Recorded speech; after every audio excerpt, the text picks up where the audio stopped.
Okay. Okay. All right. Okay. All right. So the salvage syndicate has returned to the salvage market, hoping to unload the chest they discovered in the moorland.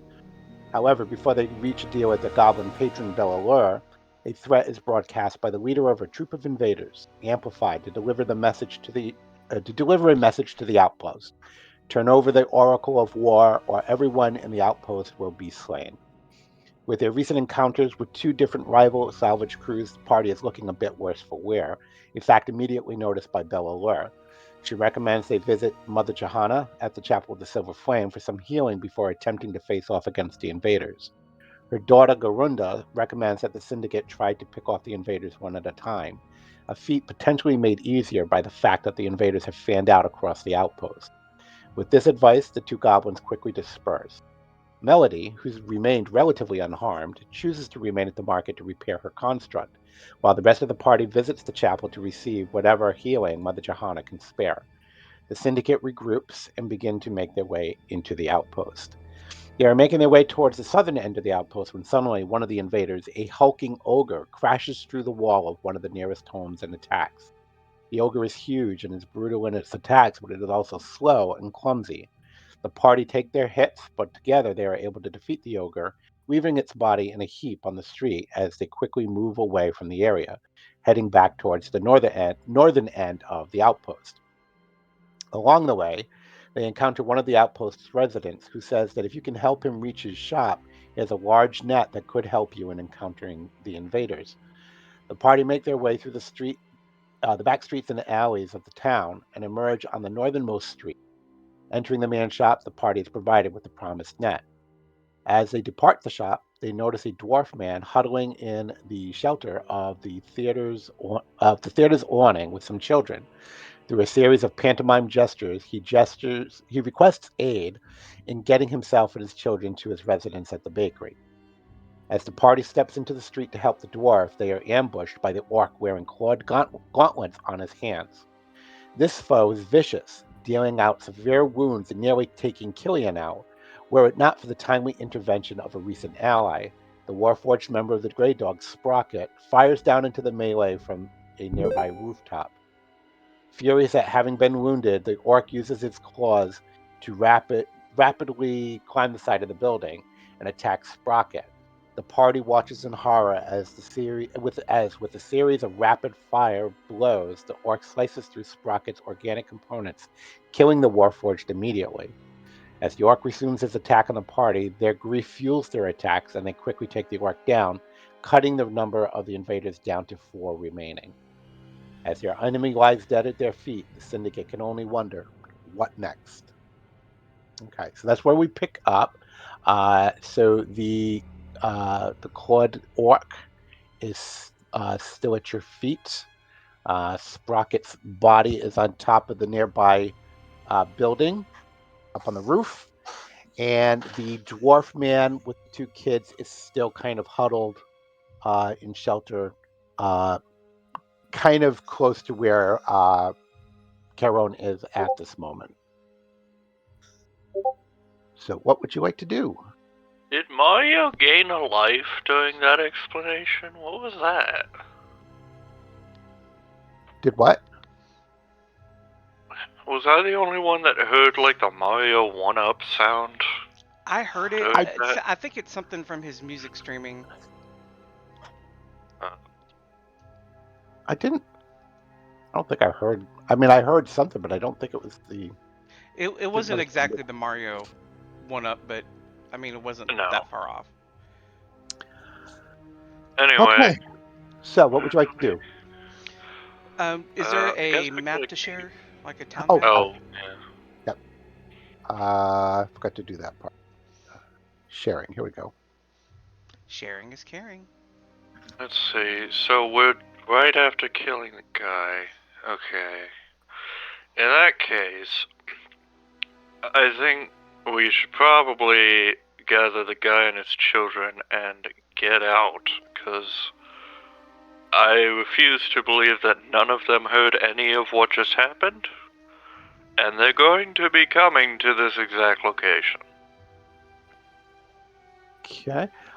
Anybody interested in the gauntlet? Do you want to check out the body at all? Oh yeah, loot. Yeah, let's That is a function of D&D. search the body. Okay. If nothing else, we can like attach or have Melody attach the gauntlet to like the construct's mouth. Find like a varsity ring that's the symbol of whatever group they're in. They just raided a like college one day and then they made that their symbol. Holly says she can't hear anything. Well, I can't hear her, so. Okay. So the gauntlets you can see. You can take the want to search his body. You can do like an investigation check real quick. I can do that. I don't remember what my investigation is. Oh, it's a +2, so yours is undoubtedly better. Mine's a +2. Oh, okay. Charon is a +2. Let me see what I can find out. Okay. I found a coin. Well, a penny. actually, I will say that Charon finds a little vial that is attached to the orc's belt, and upon looking at the vial, you can notice that the seal of House Jarasco is on Okay. the side of it, so you can tell that it is a healing potion. Um, and Melody, you find a leather satchel that is also attached to his waist, that has a few gold coins in there. Roll 3d10 for me. I got a penny! Which one of these is 10? Probably the one that says 10. That's I a good wasn't guess. supposed to roll those all at once. All right, so Well, inside the pouch, you find 19 gold pieces. All right, so I can add that to the party sheet if you wish. yeah. And is the claw, is that like attached or is it permanently fixed? No. Got a sword. It's just attached to his hand, so it's kind of like buckled on. So Okay. it's easy enough to go over and take the buckles Pickle it off. off. And I just add the quad gauntlet to the. I was about to say something, but I think it's a bit graphic even for me. Okay. All right, so the gauntlets are on the party sheet. You guys can take a look at that later on if you wish.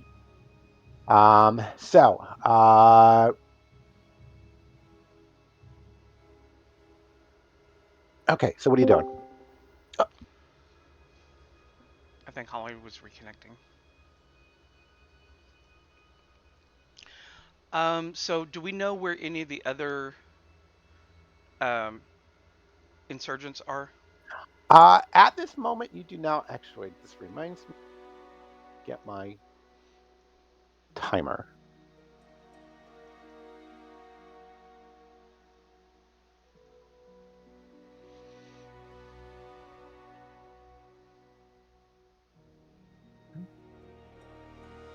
Okay.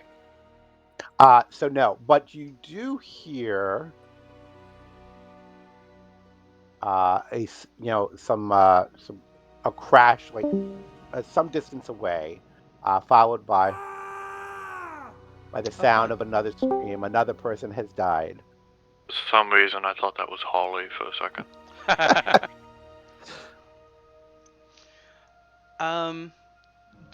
How many healing potions do we have in the party?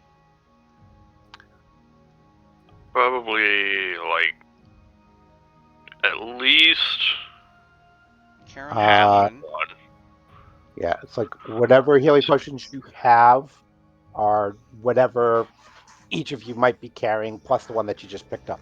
Okay. Donnie's got a greater healing and 2 healing.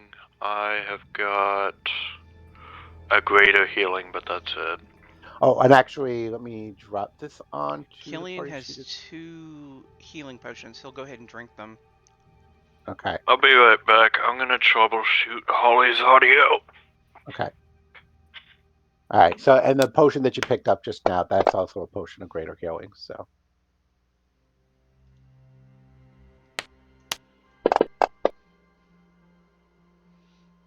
Not bad.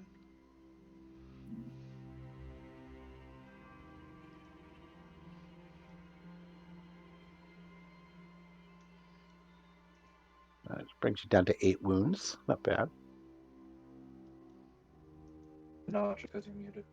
Test, test, test. I can hear you. Oh, lovely. Okay. You sound like you're in a box, but I can hear you.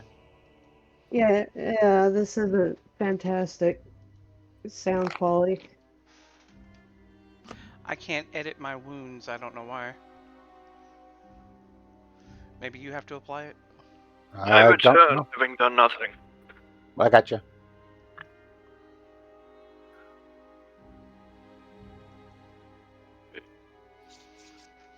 Okay. So I don't know if you heard anything that happened, Holly, but they searched the body of the dead orc. They took his clawed gauntlets and they found a potion of greater healing on him. Oh, and also 19 gold pieces.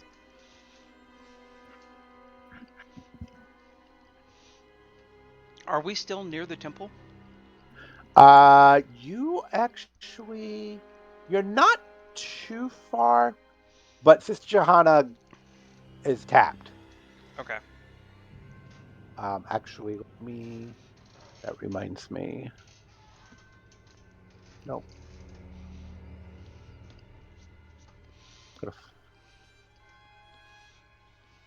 Nope, nope, nope. Hold on.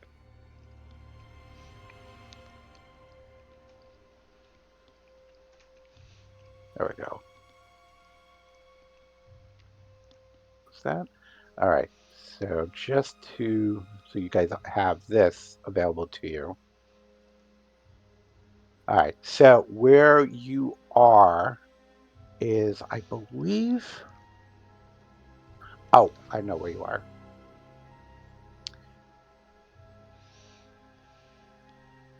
Where this thing is right here.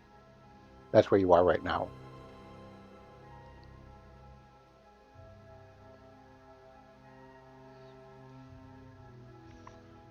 So where the... Where the token is. Okay, so I we're can at try. number I can 5. try that. Okay. You And are like right here. and what direction did we hear the scream from?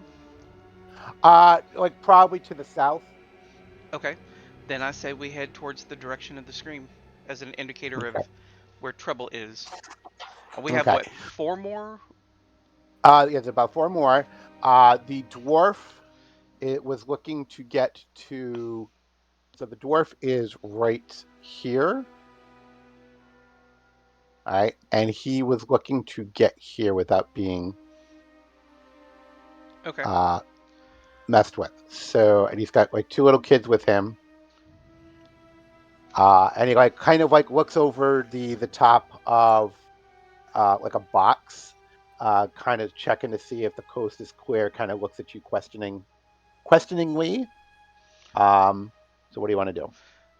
I think we should help escort the dwarf and the kids to number 8. That's the baker? Or is he Yeah. going to the hotel? No, he's going to the bakery. Okay.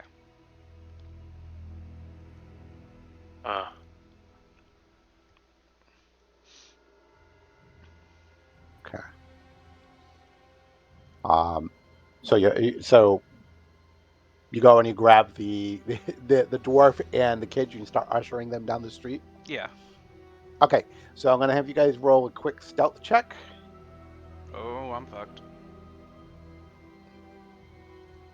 And technically, I should be doing this at disadvantage, but I'm just gonna do like a regular. I mean, I think I'm already at disadvantage, but whatever. Oh yeah. Well, Oh, wow. Okay, that's good. plus 6. Plus That's 4. good. That's not good.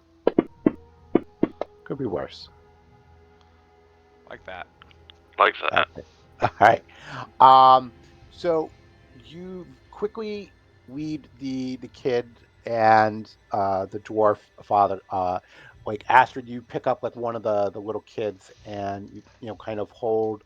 We'll say it's a little girl, uh, and you hold her in your arms, and you kind of like just kind of dash across the road, and you kind of hug the front of the buildings, heading towards the baker at the end at the opposite corner there.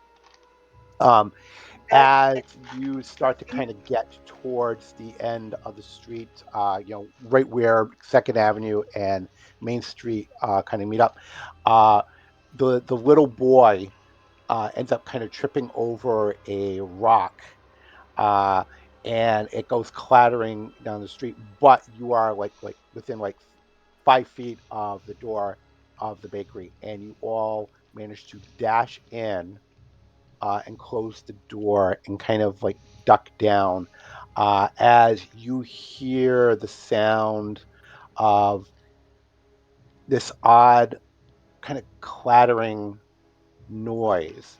And you kind of peek out the window and you watch as that metal snake goes skittering past and disappears down the street and rounds a corner. Can you describe You this all, snake? uh, so the snake is probably maybe about ooh, 8 to 10 feet long. It is metal. It is completely clad in metal plates that make up the body. Um, you can tell quite clearly that it is a construct. And I think Melody would being Melody's the Artificer, yeah. artificer, yeah. So you would recognize that the it's a construct, and that it's you would recognize that it's called an iron cobra, I believe. Um, so you know that they're very dangerous, very quick. So you kind of feel a little bit relieved that you managed to get off the street before it found you. Um, so as you kind of like huddle there, waiting to uh, to continue out into the dwarf kind of he said thank you so much for helping me out. Um, he's like, I was really thinking that we were gonna get killed. It's like I don't know who these invaders are, but it looks like you've had a run in with more than one of them already. Uh, he says, and he takes a look at all of you, and he can see, that you know more than one of you is looking a little bit banged up. He says, "Damn it, what the hell did I just do?" Ah, here it is. He says, "If you go to the Tin Pot Tavern, excuse me." Um, he says, "I know Anaka was working on making another batch of her famous healing brew. You might be able to convince her to share some." Tin Pot Tavern? Yeah. And so the dwarf goes to the window, and he points out the window, and he points at the corner building that is kitty corner across the street from where you are now. Okay. So he says right here. What can you tell us about the other insurgents that you've seen? He says actually it's like that iron serpent was the only other one other than that Claude fellow that I saw up close. Um, I heard some commotion down towards the south end of the outpost, but I don't know what the hell happened there. As far as what else is out here in the town, I wish I could help you, but I haven't seen much.